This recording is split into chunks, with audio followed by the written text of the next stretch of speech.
블랙아웃. 그러니까 오늘이 며칠입니까? 5일이죠. 그러니까 어제 4월 4일부터 해가지고 조사가 이루어진 조사들은 조사를 했을지라도 공표할 수가 없다. 법적으로. 그러니까 블랙아웃에 들어가기 직전에 조사된 따끈따끈한 조사들이다. 이것들을 머릿속에 넣고 시청해 주시면 좋을 것 같습니다. 보시죠. 자, 지역구 국회의원을 어느 당 후보를 뽑으실 생각이신지요? 물었습니다. 민주당 37, 국민의힘 39, 오차범위 이내에 있습니다. 뭐 2%포인트 차이니까요. 자, 조금 더 이제 수도권으로 들어가 보겠습니다. 자, 이번에는 그러면 자, 이 서울의 이제 그 지역구 국회의원을 뽑는데 그럼 어느 당 그 후보를 뽑으실 생각이십니까? 민주당 38, 국민의힘 39. 이번엔 1%포인트 차이. 역시 마찬가지로 오차범위 이내. 인천, 경기 오른쪽. 여기는 뭐 무슨 차이가 아니에요. 보시는 바와 같이 동률 3838.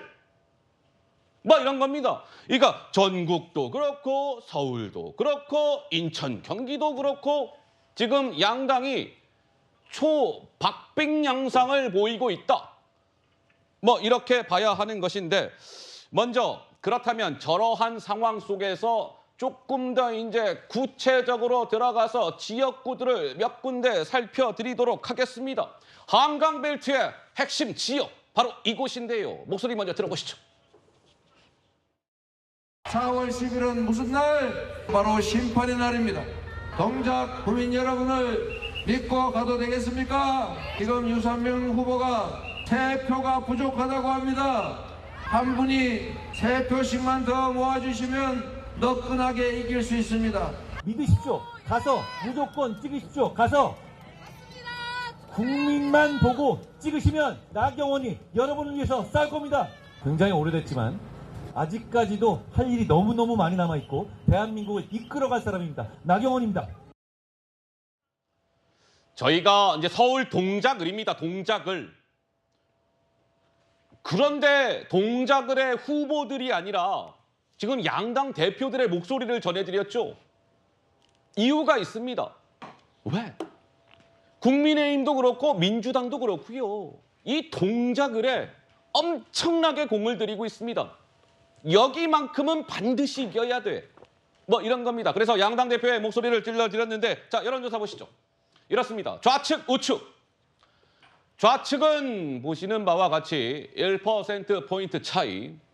조사 기간은요. 4월 1일, 2일 양일간 했던 조사입니다. 오른쪽.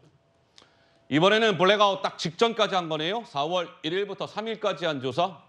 유삼영 42, 나경원 53. 11%포인트 차이다. 오차 범위를 벗어난다. 자, 송영훈 변호사님. 한강벨트의 핵심 지역 동작을 뭐 좀 어떻게 봐야 됩니까?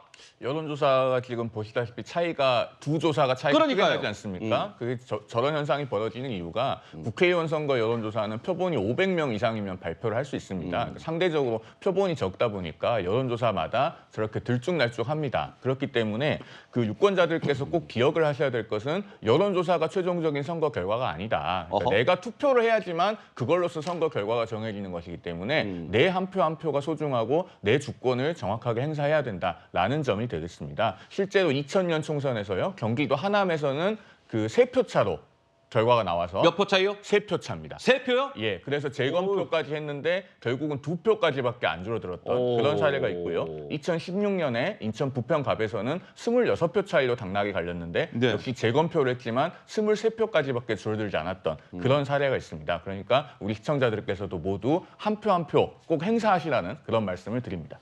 알겠습니다. 이 동작을은 뭐 여러 지역과 계양을도 그렇고 이 동작을도 그렇고 굉장히 관심 지역 가운데 한 곳입니다. 그에 못지않은 관심 지역입니다. 동작에서 살짝 차를 타고 조금 이동을 하시겠습니다. 이곳으로요. 영상으로 확인해 보시죠.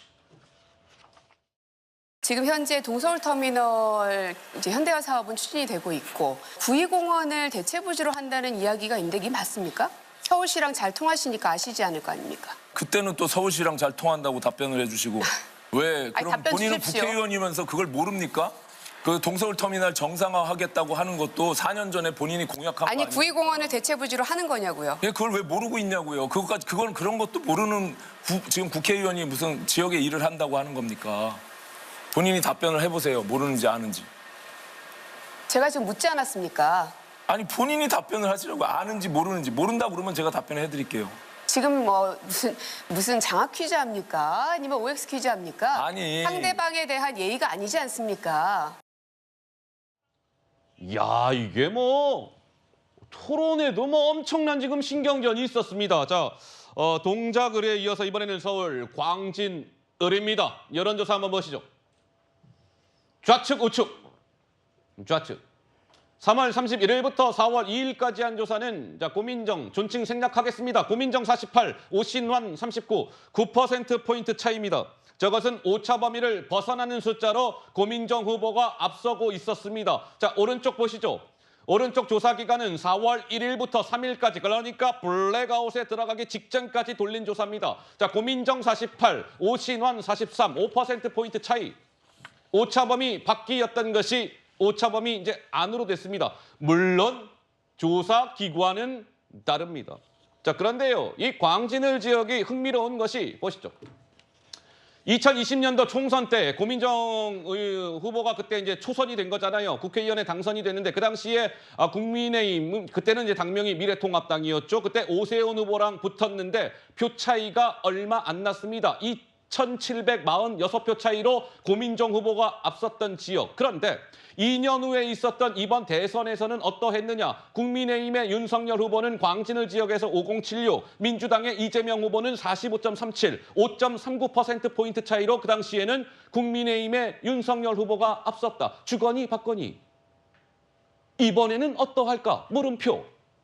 김수민 평론가께서는 조심스럽겠지만 어떻게 전망하십니까? 네, 최근 여론조사 두 가지 조금 다르게 결과가 나오긴 했는데 공교롭게도 여론조사 방식은 거의 같았습니다. 두 개 다 전화 면접 조사였고 또 100% 무선이었다는 점이 있는데 한 가지 차이는 이제 오른쪽에 보시는 여론조사의 경우가 4월 1일부터 3일까지 실시를 했고 그러네요. 왼쪽에는 3월 31일, 4월 4월 2일. 딱 하루 정도 차이가 나는 건데 뭐 조금 굳이 약간 무리를 곁들여서 해석을 하면 오신환 후보가 좀 따라오고 있다. 어허. 뭐 이렇게 해석을 할 수는 있을 것 같아요. 두 후보의 마음가짐은 이제 고민정 후보 입장에서는 야 따라잡혔다라고 생각을 하는 게 맞겠고 오신환 후보는 아직도 내가 따라잡지 못했다라고 생각하는 게 맞을 것 같고 예. 두 후보가 장점을 좀 공유하는 공통점이 하나가 있어요. 뭐냐면 사람들이 이제 국민의힘은 이게 문제야.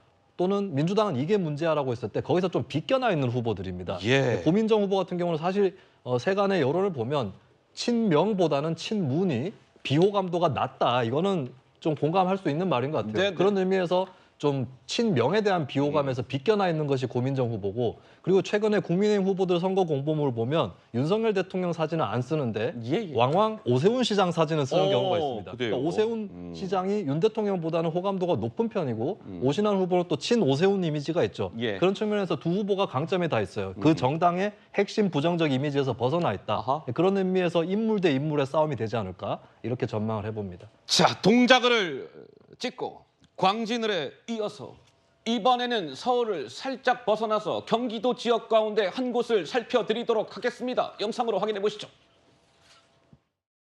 바디 프로필을 찍는 목적도 있지만 그런 과정 속에서 또 제 체력도 제가 느낄 정도로 좀 좋아진 것 같아요.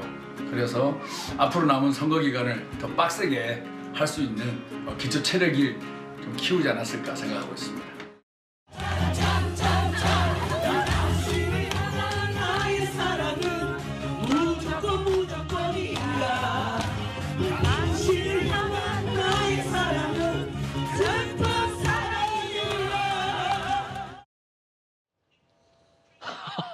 두 후보가 굉장히 특징적인 장면이네요. 자, 민주당의 김병호 후보는 저 몸을 만들었습니다라고 하면서 바디 프로필 사진을 공개했고 김은혜 국민의힘 후보는 막 노래 부르는 영상을 공개했는데 지금의 이것도 마찬가지로 블랙아웃 들어가기 직전까지 돌린 조사입니다. 4월 2일, 3일 이렇게 양일간 돌린 조사. 민주당의 김병욱 47, 국민의힘의 김은혜 42, 4%포인트 차이.